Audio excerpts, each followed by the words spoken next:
Là, c'est notre peuple, député au fan, au botton, il dit c'est la question. On a le bilan qui est là, on est comme un échec. Il y a donc, l'artiste est face au milieu de la société.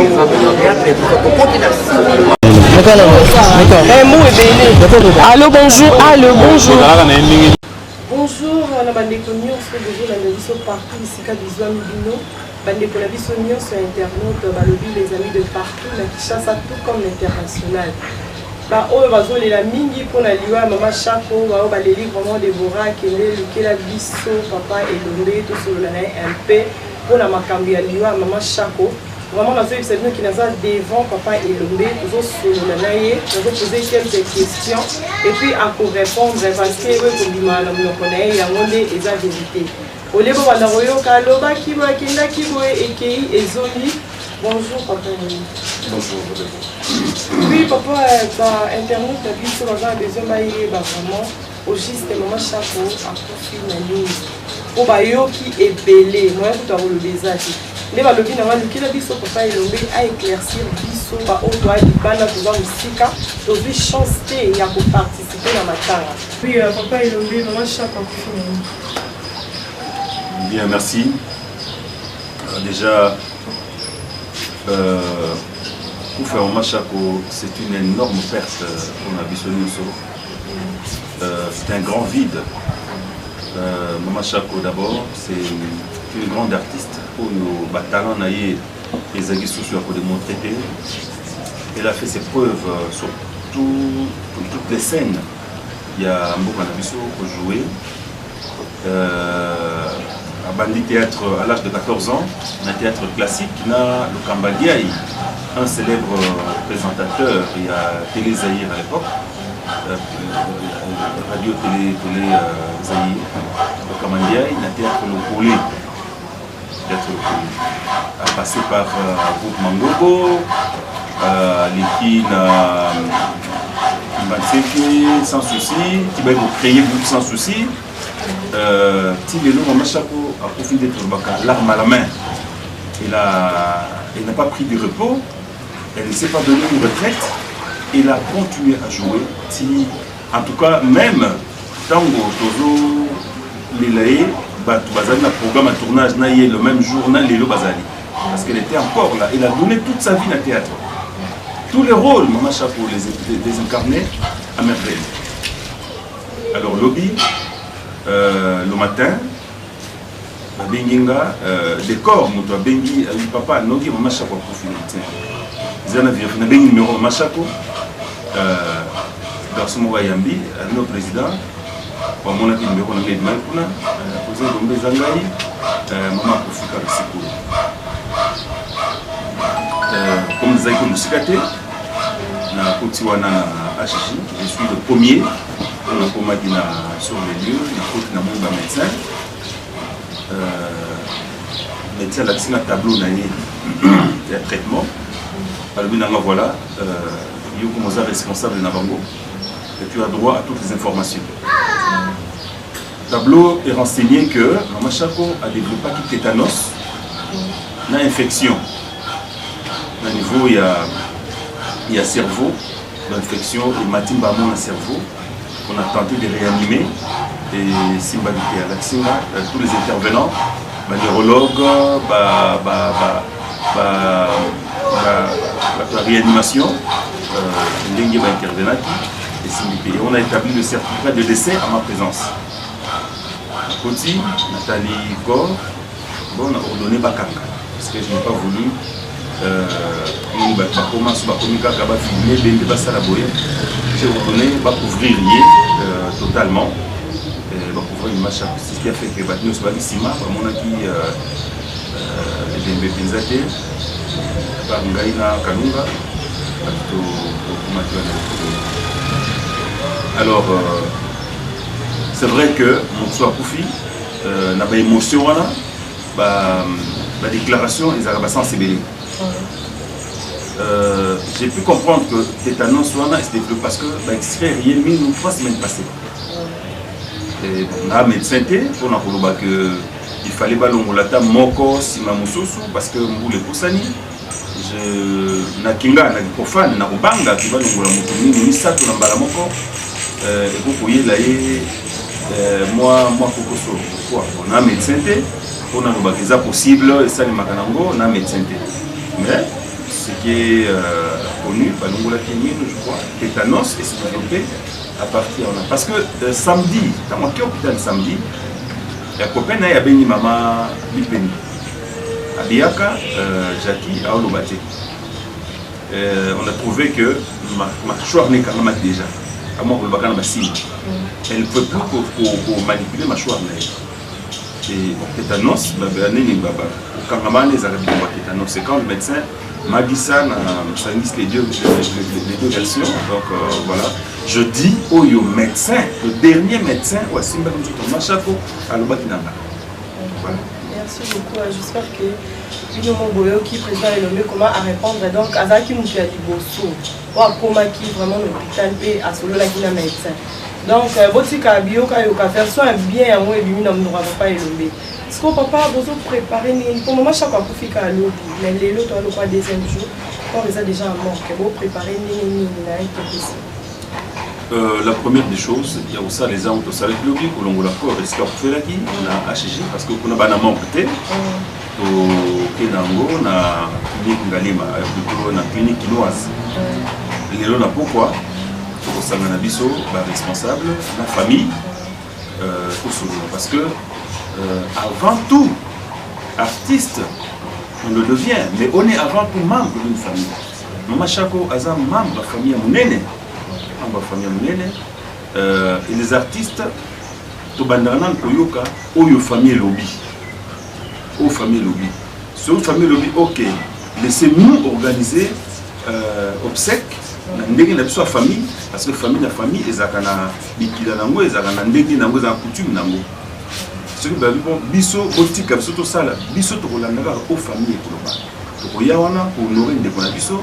Pour accompagner Akunda. Mais ceux qui famille lobby, bon, elles ont plus la famille artistique. Une artiste pose la charge, il y a pour organiser obsèques, pour s'organiser, mais ce qui est vrai, que Maman Chako a mérité honneur, Azaki une grande, a mérité tout honorer.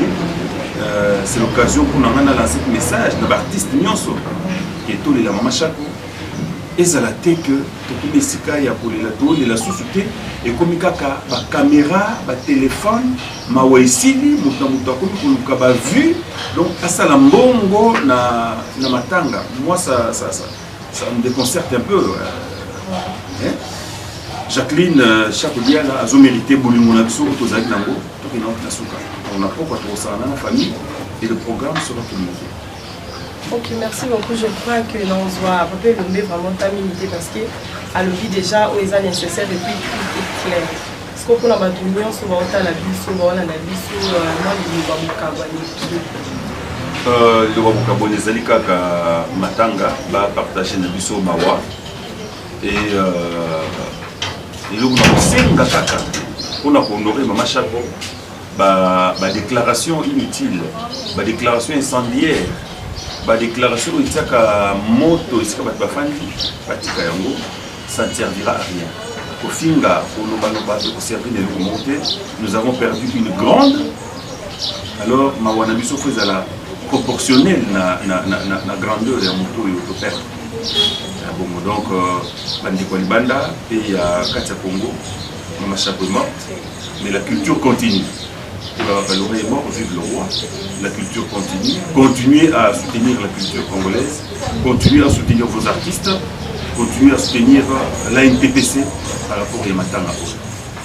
Merci président. Moi et là aussi quand on est dans mes cas de ça lobby les a enterrement ya papa assis la lista na matanga na chaque super au coup d'aller pour kabola mani. Non, maman Chako quoi rester na mort. Papa Bissal to kunda lobby. Donc bisognos to zana lieu ya matanga papa Bissal. Donc il n'y a pas à dire que maman Chako a profité à la mort. Pourquoi me séminanté. Et nous allons moi passer sur enterrement ils avaient le même jour.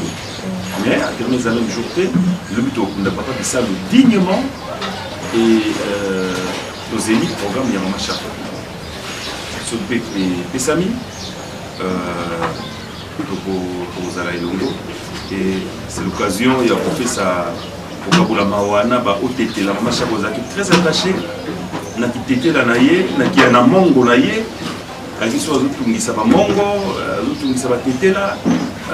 était trop culturelle. Donc, vraiment, à la Mongo, elle a cimaté. Donc, au là qui m'a fondé, dans matin.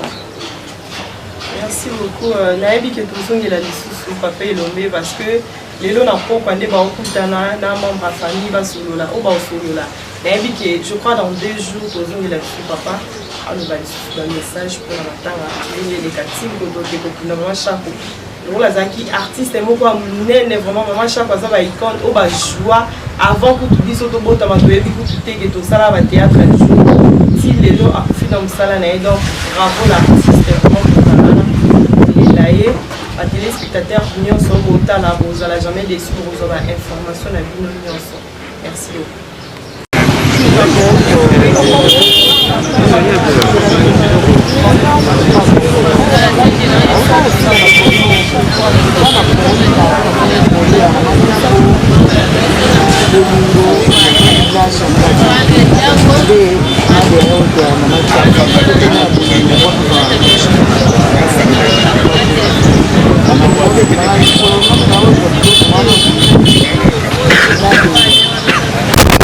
La kacha H a formé un président de Zaboé, maman Jawakouf.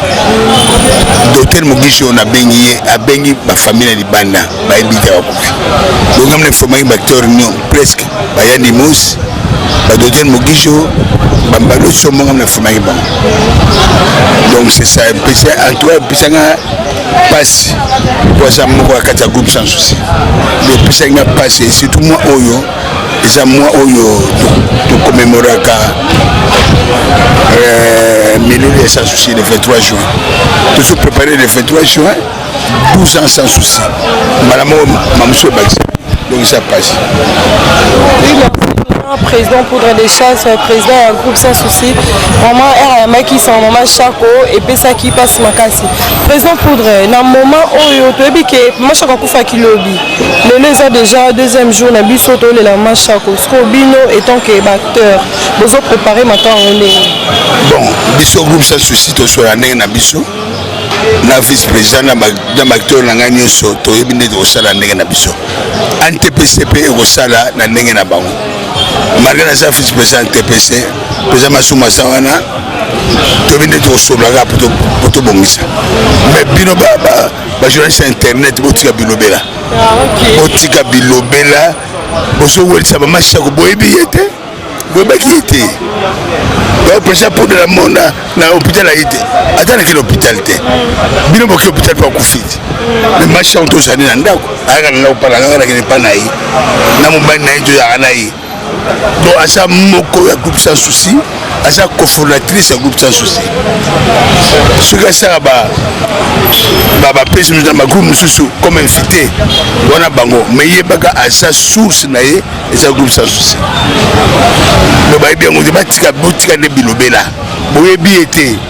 Donc boye bi ga pour kufina mboye. De biso jane tout le temps de tous les jours jane. Mon banayi wana yebi. Ngana yaka wa to fadi bana to mena machako to le to msona oshwe ya avec des scènes na mama Chako ya pana na ndako donc c'est ça botika bilobela pam. Vous avez un témoignage pour la maman Chako. Mais témoignage comme Moussalati qui a quitté Bisso tout trafic naï n'a pas sans souci afin de pied sur y pas Saraki n'a mon bané à Saraki de Bexé Bangulo tous années de tous les jours tous à naï tu as gouverné ça va marcher à Goubaye biété Babi Soirté Babi biété. Ok, merci pour tout vrai.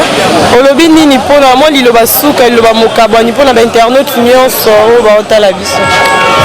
Bon, qui son âme repose en paix. Vraiment, mes condoléances à la famille biologique. La biso groupe sans souci. Toujours comme la famille. Bon, mon lit mon épée dans mon bout.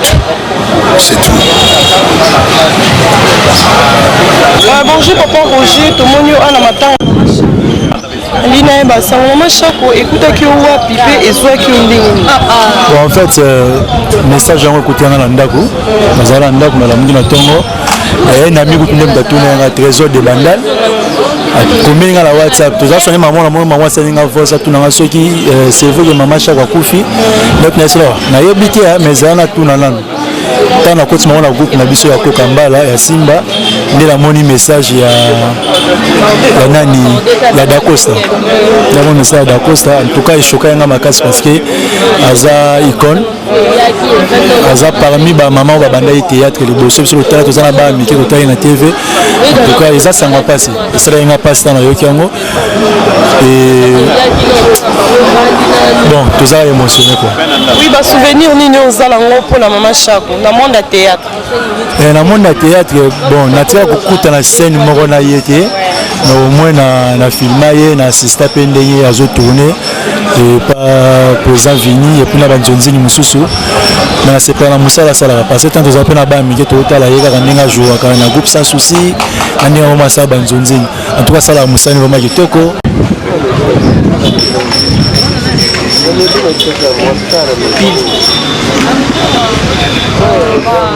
Internaute nyonso baolanda biso partout moi liloba suka pona bango. Bon liloba suka eza yeno tozala matanga tozolela nde bible elobaka esengo kokenda ndako ya matanga ke esika ya feti yango biso tosali oyo bible esengi biso toye na ndako ya matanga tozolela elongo na famille biologique na ye voilà c'est un peu ça.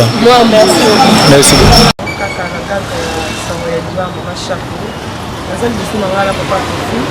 Quand on a essayé de bloquer l'entendre, on a partout, tout est vraiment battu, il y a source.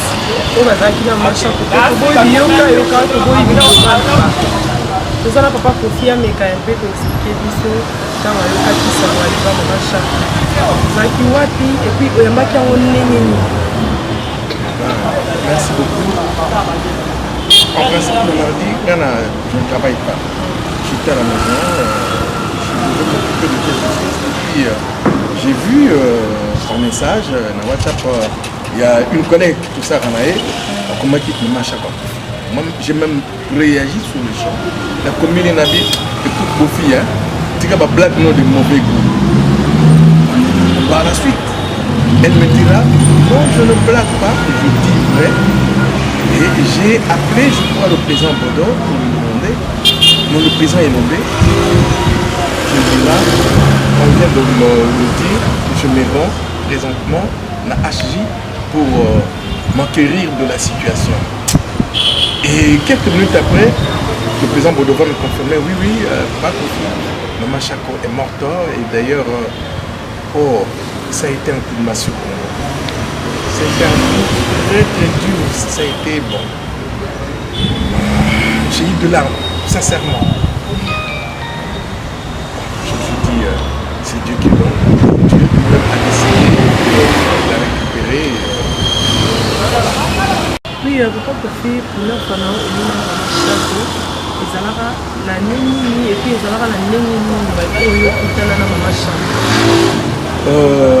première fois que j'ai vu Maman Chako, mais je ne me rappelle plus le spectacle. C'était lors d'une production théâtrale. Elle jouait, je crois, dans Mwangazo, dans la coupe Mwangazo. C'était vers les années 75-76. Elle devait jouer dans cette salle. À l'époque, la salle du parti. Et là, il y avait des spectacles spectacle tous les jeudis. Il y avait un spectacle de théâtre dans cette salle. Et très souvent, on venait, à l'époque, j'étais déjà étudiant en art dramatique. Et on avait le TP, il faut voir tel spectacle parce que tu dois faire le rapport, etc. Et la première fois quand j'ai vu Maman Chaco, c'était dans cette salle comme comédienne. Et elle m'avait émerveillé. À l'époque, c'était pas Maman Chaco, c'était une jeune dame, mais qui jouait très très bien. C'était une grande comédienne. C'est la première fois. Mais le titre du spectacle, je ne me rappelle plus, hein, ça fait des années. Ok, d'accord, mais c'est vrai, Maman Chaco, à la mine, parce qu'il va le vivre, mine, il va l'hôpital, va le mourir, c'est ça, Maman Chaco, mine, caca, et quel est le problème? Internet, nous sommes basés dans le même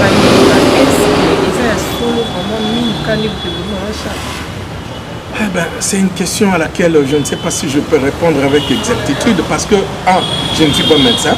Parce qu'on a élimino, sur le mino, deux fois, ce qui va nerf, touché, ça peut conduire à la mort. Bon, bien sûr, qui est la balongola qui est mino misato.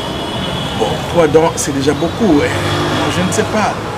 C'est une question, je peux répondre à moi avec précision, c'est un médecin.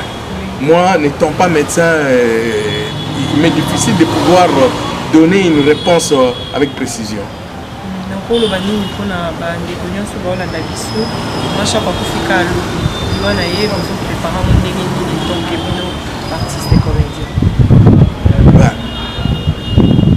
Toujours préparé dans le banni. Lever à corps, enterrement, etc. Tout ce qui est surtout la parce que Maman Chaco, c'est. Je ne sais pas, personnellement, moi j'ai eu à travailler avec elle à plusieurs reprises. Je vais belé à travailler et même comme ma femme, etc. Dans la série est belé. Maman Chaco n'a jamais eu de problème avec qui que ce soit. Ce qu'on a eu problème dans Maman Chaco, à moins que mais elle n'a jamais eu de problème avec les gens. Bon, nous devons vraiment la demeure naïe à Souka, la Lilita, avec na thème na bolingo surtout envers elle, bolingo yazaki nango envers biso ba collègue naïe, tout me maïe pe na demeure na Souka na bolingo wana. Que nous soyons unis. De toute façon, celui qui est condamné, X, Y, Z, tout, qu'on pointe du doigt quelqu'un. Enfin, pour moi, je trouve que les divagation, c'est l'hiver n'a pas ma pamba. Elle est déjà morte. Attaque au lobby, au gang, au sali et au sali et le remonter. C'est Dieu qui donne, c'est Dieu qui nous prend. Et Dieu a déjà repris son âme. Paix à son âme. Nous devons demander paix à son âme. Et tout me maillé, na Lilita naïe, avec beaucoup d'amour, surtout tous à la Kanango, envers nos amis. Voilà. Vous vous êtes déjà retrouvés ensemble dans une scène, sur une scène, ce jour naïe? Oui, pièce de théâtre, non, mais dans la série, à plusieurs reprises. Et même la série Moko, elle était ma femme. Oui. Ça va témoigner? Ce que je peux dire, c'est une dame quand elle vient pour le travail, pour en tournage par exemple, jamais elle se plaint. Jamais elle vous demande de faire vite pour la libérer, mais elle est là jusqu'à la fin, jusqu'à ce que vous allez l'appeler pour la séquence à tourner en haut. Donc elle est toujours disponible. Et c'est une grande dame, c'est une grande comédienne que nous venons de perdre, réellement. C'est une grande comédienne que nous venons de perdre. Voilà tout ce que je peux dire.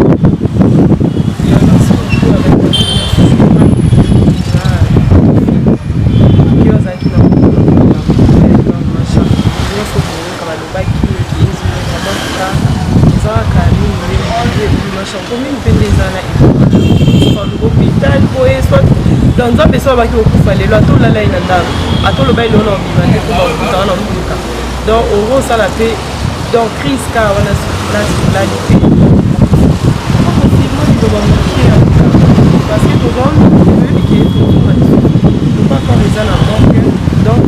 moment où on a la réunion, il faut permettre à des biso bazan libanda ba ye ba programme et les gagner moi le ba mukia bukabwa ben je na conseil en famille naie famille biologique nzambe asunga bango bazala makasi et nous sommes avec eux tous alliés na bango parce que perdre un monument icône local à Mama Chako ça fait très mal.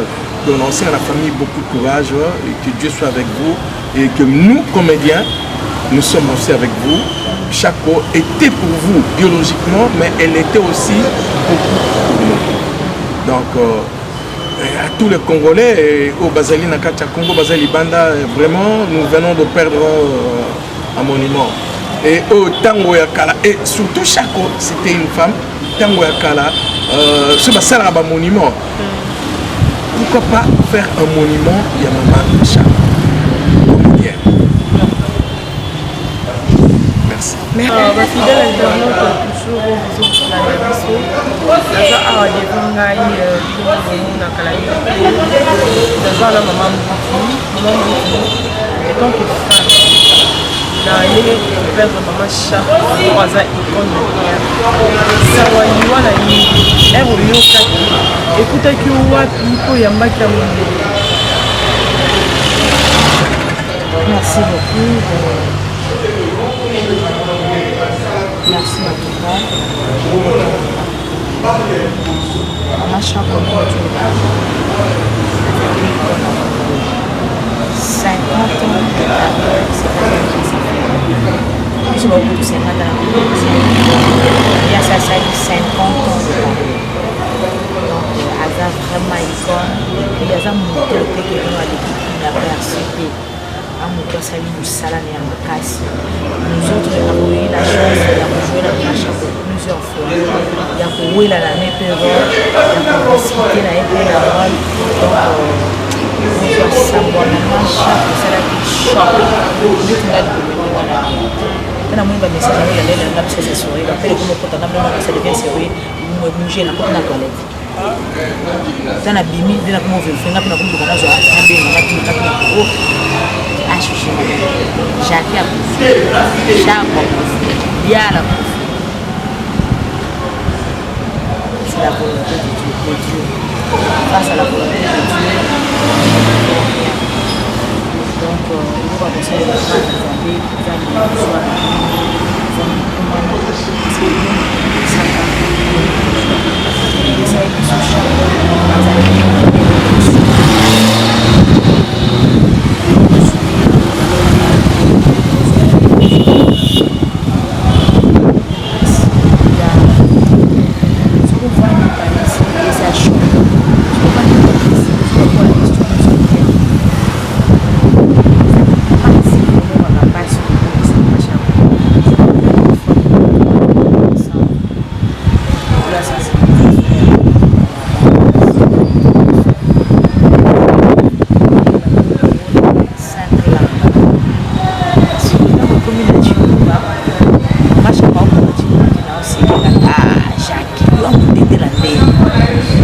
frontière na balubo zokolo bachiluba te mbuli kosakalaka te ngabite Jacques Lomwa lokwa na ngana tourné na zu rôle na texte nous na zo ngana osala so yemo kabika ça ne va pas bien ameki pour la débattre pour les dossiers mbala misato ayi mbudi yako so na kokala te zola na zu texte na sala donc pour la Swahili ameki so sezo simani Jacques Lomwa la sala lokwa Jacques zo kokatela sala mbuli kosakalaka te mbuli oyo nakabila kochiluba mpo munoko ezalaki kilo soki nakosala kobolinga te soki tolala tokolalaka mpo nasala yango tu vois donc azalaki mama tomesana na ye bozoseka bozosamize aza lokola moninga et puis tozobenge moninga génération to ye azala mona mbula ne te mwana ozala ya mokie ozala ya kokola ozala soki ya ndeni biso nyonso amona so ndenge moko tanga koti na milia bambudi amikiti na âge mbudi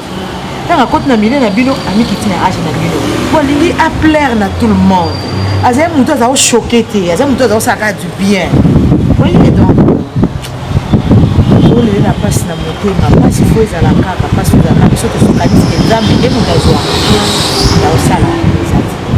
Merci beaucoup maman Mbouti. Est-ce que c'est vrai maman Chaco akufi kaka na maladi ya mino oka maman Chaco kobela te maladi mosusu parce que dernièrement bato bakutana ele ebali maman Chaco aza ya mpona aza est-ce que ezali kaka mino bande kolia sante maman Chaco ntango ozoloba akufi kaka na maladi ya mino c'est-à-dire que ominimize maladi ya mino tuna baye babelaka mino bayebi so combien maladi ya mino eza pasi bakoki so nde mobutu ayebisaka kengo petit ko kengo nalobi na yo bela maladi mosusu kasi kosa te motu abelaka mino akoki so bela maladi mosusu kasi mino. Donc toute maladie est maladie et peut conduire à la mort. Donc tu peux exclure maladie moko songolo te ke kaka maladie bonde bomi parce que maladie c'est ça maladie ceux qui peuvent avoir négligence beaucoup fana yango tout parce que ngabisa tango nous sopoto ke na moi check up moi contrôle batala le connaît aussi baté côté le connaît sali boye comme ça va comprendre ni les attaques na ko ba lo basa ni ba soigner yo donc bien yango kaka maladie à minute parce que eza maladie on a profité au monde et conduire na loi. Moi j'ai une amie qui est morte na douleur ya menstru douleur à règle douleur kaka passe douleur bouti ba kena peut-être boye ne bébé voyez donc maladie nyonso ekokumba yo na kufeza maladie maman Chaco c'est vrai on peut ba mona ki ba loba ki no maman Chaco kondi c'est parce que eza nzoto elle moko ninganaka nzoto ninganaki na époque wana yango c'est là que nzoto ekita mais elle s'est fait soigner mais ce qu'on nzoto ngoni ezalaka et comme agali moko soki oyo elongwe esimbi oyo elongwe esimbi oyo ekosimba minu epesi oyo epesi lelo tokoloba te ke akufi kaka na maladi ya minu akufi parce que balongolaki minu et puis c'est compliqué esali ndenge esali lelo oui akufaki na aire balongole minu azalaki na hôpital bien azongaki na ye na ndako après ayaki kozonga na hôpital azonga na ndako parce que minu balongoli yango ya 3 semaines passées azalaki baye batourne na ye dernièrement bazali batourne na ye ndako namonaki ejour yango naza na matanga wana te namonaki na baimage ya matanga basila donc le papa de Sila il y a une semaine si je ne me trompe pas akendeki même kuna kolendisa mwana na esila mais Dieu en a décidé ainsi tosali tolobaka ngonga ne beti akende apema na kimia tolela ye mpe na kimia nyonso comme ça ye pa apema na kimia. Ok, merci beaucoup maman Mbouti. Kokoloba nini pona ba famille biologique ya maman Chaco et puis mutu nyonso oazo zela programme matanga oko lendisa bango motema na ndenge. Certes, eza vraiment difficile pour perdre être cher. Parce que maman Chaco azaki maman ya kitana. Omona bana bazolela ye mama langa okenga na kosuka wapi parce que c'était vraiment une mère na kati ya famille. Sikoyo côté ya mutu mudela ngetika kolela tikosala boye eza makambela biso nyonso eza pasi. Balobaka ya kolendisa mutu abongisi être cher na munoko ya moto to na bomoto na biso tokozala moto.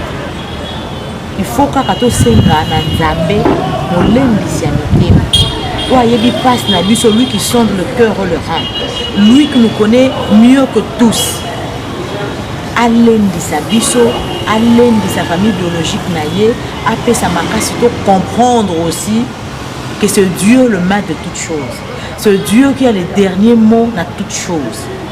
Donc c'est tout ce que je peux dire.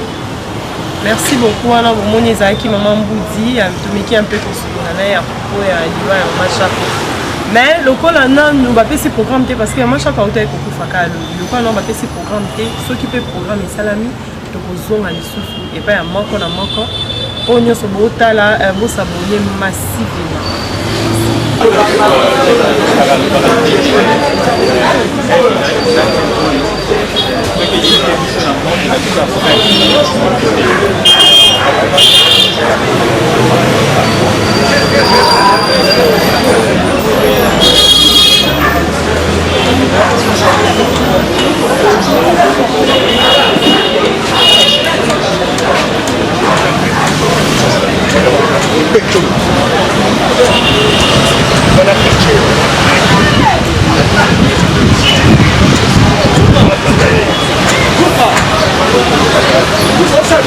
Venga a Luca, te venga a cameraman.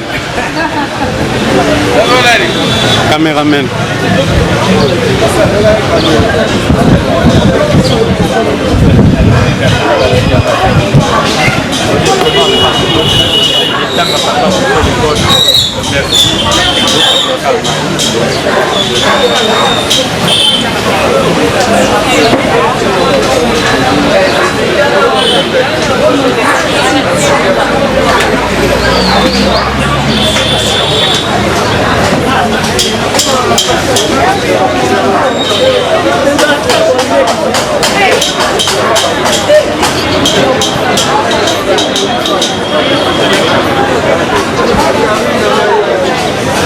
Maman, il a laissé ça.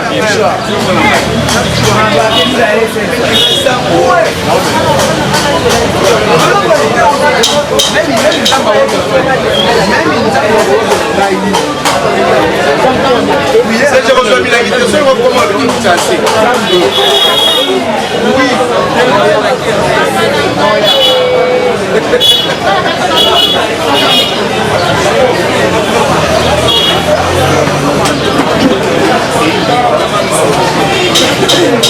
Nous aurons mis tout Milan. Tu vas voir même à Coca.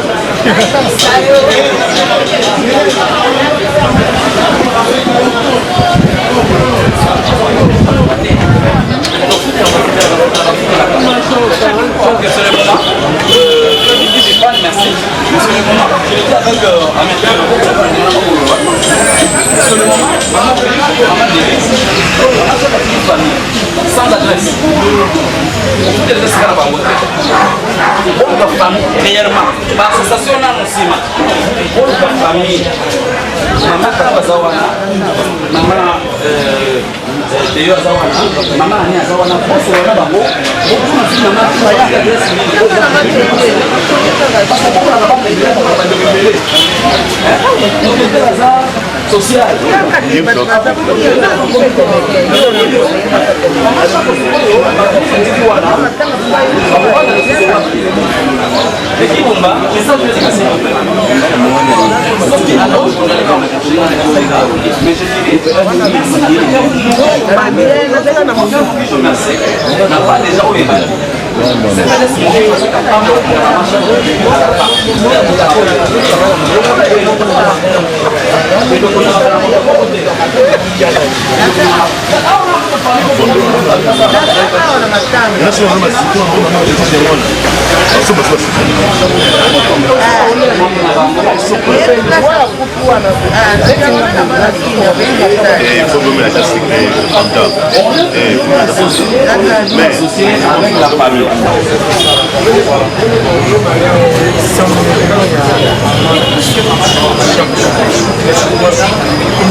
l'audio et l'oxygène à Salaki. Et c'est pas mal, je comprends qu'il y a on va chercher et ça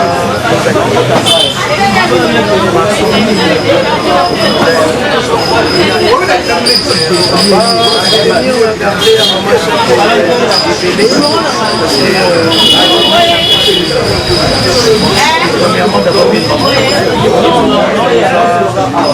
nous a percé au sein du groupe sans souci. Quand bien même temps vous sauterez, maman a idéal, donc maman est la cofondatrice au sein du groupe sans souci. Tout a été après quelques années à donc l'exhibition est venue moi. La première part, ya mwana ndenge nini bapesaka mwana yene artistique ndenge nini balakisaka mwana façon ya kolinga bandeko na ye. Maman nous a montré tout ça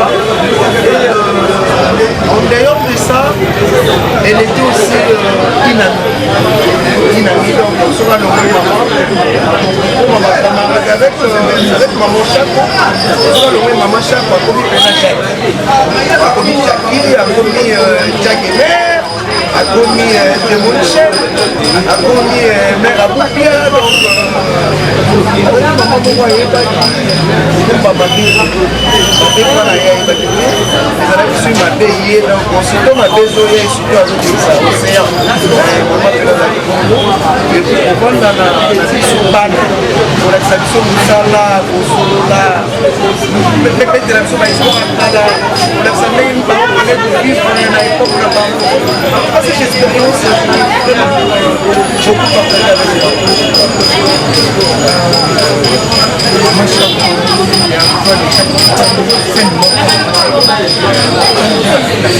nakutana mashaka ya scène ibili voire même pour pas filmer aussi nakutana nenga monde mais pour mango écrit par moi-même dirigé aussi par moi-même encore il y a sukana bon il y a sukana pour ça ne ko été pour marquer Karanika wa d'ailleurs il y a un site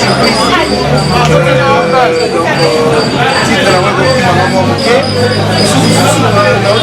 déjà pendant qu'il y a maintenant que si on veut comme il y a arrêté on a la malade il y a pas là on veut belé ça venait belé la putain de la bassine na baba batunzi na pas na rappel il y a ba collègue de service na oyanga na au sein du groupe na groupe na ye moko pe lisusu voilà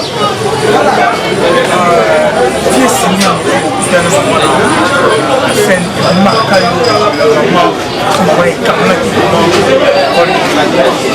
na moye basuste po ezebele nga pena na scène na ezebele na moye basuste mais nayebi ke à chaque fois okutana mama na scène expertise ebale ozaka omonanire